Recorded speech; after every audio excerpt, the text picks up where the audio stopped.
Hey everyone, happy New Year's Eve. Got a little glitter filter going on to celebrate New Year's.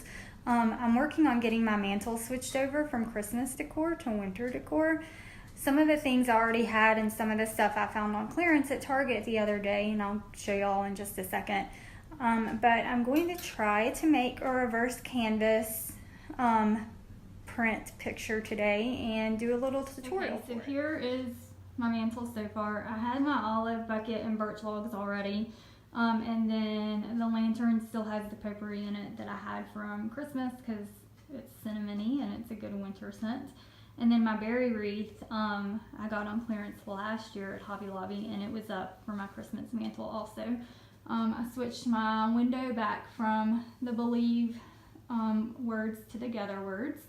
My little reindeer, I used them on my mantle for Christmas decor, but I thought they would be good for winter also. And then I found this really cute hearth and hand picture at Target the other day for like $4 and thought it would look great up there.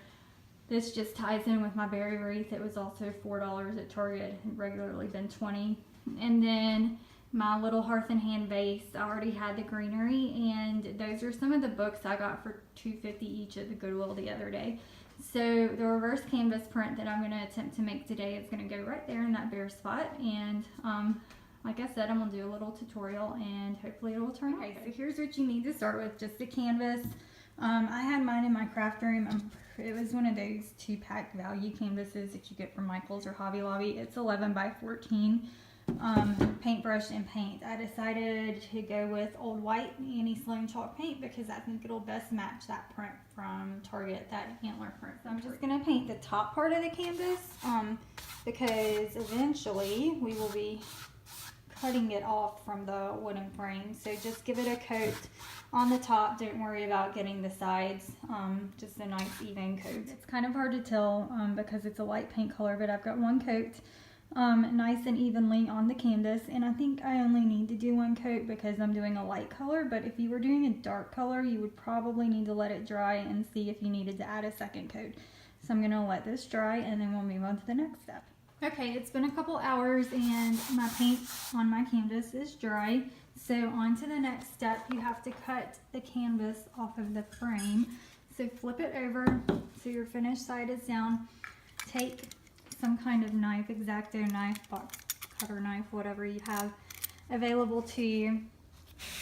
Be careful. And just cut along the edge. If you can see where I've got my knife. Just cut all the way along the edge on all 4 sides and then remove your canvas. I've made my cuts around all 4 edges and I've loosened the corners. They're just kind of like folded in like a present on the corners, so I just loosened that. And then you just lift your frame out of your canvas. Sorry, I don't have anyone here to hold the phone for me. And so now you have a wooden frame and your separate canvas. So next step is to stain the frame. I'm just going to put some paper down so I don't make too big of a mess, and I'll be right back. So if you wanted to, you could sand this. It's really not that rough. It does have some little like spaces at the corners, but honestly I don't really care about that. I'm just using a black stain that I got from Lowe's so that it will kind of match the frame on that antler picture that I got from Target. And I just always use a soft cloth. I know some stains say to paint them on. I don't like to do that. I feel like you have more control when you use a cloth. So I just dip it in the stain and then just put it on, going with a back and forth motion. And I'll get one coat on, I'll let it dry, and then I'll probably put a second coat on.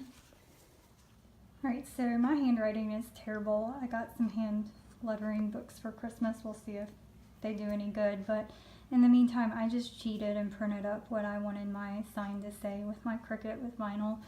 So what I'm going to do is I'm just going to center it on my canvas, how it will go in my frame, and then stick it to that, and then the next step will be attaching the canvas back to the frame. All right, so I have my canvas centered in the frame, and I measured and made sure that everything was equal all the way around.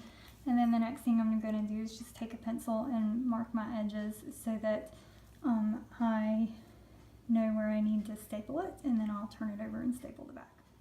So I just used my staple gun and stapled all the way around on the back side. I just felt for the frame, and so then I knew where to put my staples. So let's turn it over here and see how it looks. That still looks really good, I think. So I just need to trim the edges, and then I'll show you all the finished product. All right, so I did stretch it just a little bit and put a few more staples in it. And forgive the lighting in this room, it's terrible, but this is what it looks like. I think it turned out pretty cute. And I think it looks pretty great with the rest of the stuff on the mantle. So I hope y'all enjoyed this tutorial.